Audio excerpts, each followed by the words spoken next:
अपारे हो हर नदिया किनारे हो अरे हमारे हो नदिया किनारे हो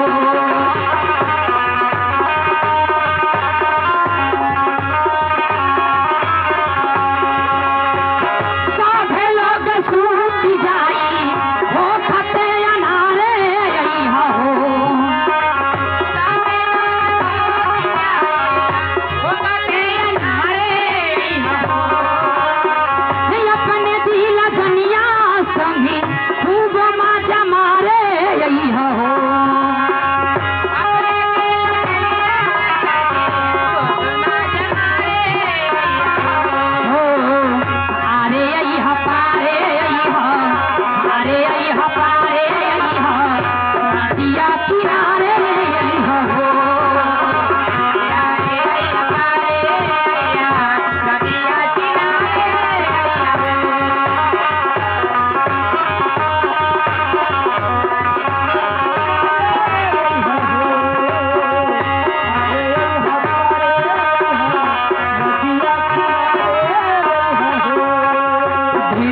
बाद मुलाकात होई हो तो